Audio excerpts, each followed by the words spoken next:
સરપંચ શ્રી ગિરીશભાઈ, તાલુકા સદસ્ય નથુભા, તલાટી શ્રી, ઓપરેટર શ્રી અને આપણા ગામના સદસ્ય નવનીતા, શાળાના સ્ટાફ અને પાલક, વંદે માતરમના શારદ શતાબ્દી મહોત્સવ 150મી જન્મ જયંતિ એટલે કે આ વિશ્વની અંદરનું ગીતા એવું પુસ્તક છે જેની જન્મ દિવસ હોય છે. એમાં પ્રથમવાર એવું વંદે માતરમ ગીત કે જેની 150મી શારદ શતાબ્દી મહોત્સવ આ વર્ષે ઉજવાઈ રહ્યો છે. એટલે ગીતનો જન્મ દિવસ બંકિમચંદ્ર ચટ્ટોપાધ્યાય ચેટરજી પણ ગયા હતા. આનંદ મઠ નામની નવલકથા છે, પુસ્તક છે.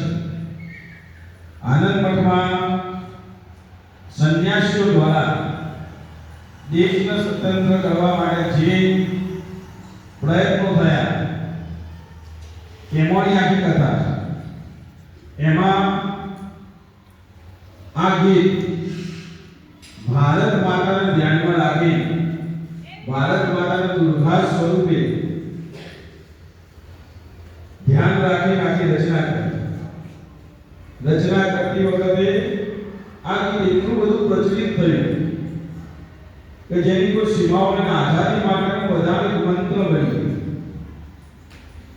પ્રત્યેક મુખની અંદર ક્રાંતિકારીઓના સમાજમાં અને આપણા દેશ ઉપર 150 વર્ષ સુધી અંગ્રેજો શાસન કરતા તેને અમે જનજાગરણ કરવાનો મુખ્ય આધાર બન્યો. આઝાદી પછી આપણા બે ગીત, એક રાષ્ટ્રગીત અને રાષ્ટ્રગાન,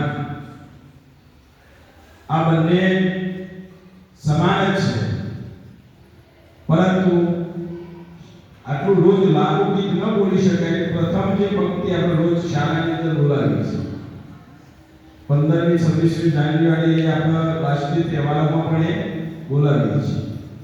પણ કદાચ હવે ભવિષ્યમાં આખું ગીત પણ બોલવાનું થશે, જે ભારત માતાને આપણે જે કાર્ય કરીએ છીએ. તો ગીતનો જન્મ કોના દ્વારા અને થયા પછી સમાજમાં કેટલું બધું જાગૃતતા આવી એના કારણે અનેક લોકો દેશ માટે ત્યાગ બલિદાનની ભાવનાથી જોડાયા. યુવાનોની અંદર એટલો બધો ગોળો પ્રભાવ હતો કે પોતાનું જીવન સમર્પિત કરવા તૈયાર થઈ. એવા આપણા ચંદ્રશેખર આઝાદ, વીર ભગતસિંહ, બંકિમચંદ્ર, લોકમાન્ય તિલક, જોડે જોડે આપણે બીજો સંદેશ પણ આપી દીધો સ્વદેશીનો પર્યાવરણ શપથની અંદર. તો સ્વદેશી એટલા માટે એકવાર ઇંગ્લેન્ડ ભણવા માટે 3 વિદ્યાર્થી ગયા હતા. જાપાનનો વિદ્યાર્થી તો ભારતનો તો જર્મનનો. તો 3 વિદ્યાર્થી અભ્યાસ કરતા હતા. એક જ રૂમમાં રહેવાના. તો જર્મનની સહી બહુ વખણાય, એટલે જર્મનની પેન મેડ ઇન જર્મન પહેલા બહુ જાણીતું. મેડ ઇન જાપાન આટલું બધું ફેમસ હતું નહીં. તો 3 વિદ્યાર્થી શું કરે, ભારત વાળો છે મેડ ઇન જર્મનની વસ્તુ આવે, જર્મની વાળો એની વસ્તુ આવે, એટલે કે પેન વાળો. પણ જાપાન વાળો પોતાની સાથે પેન્સિલો લઈને આવે જો અને પેન્સિલ લઈને.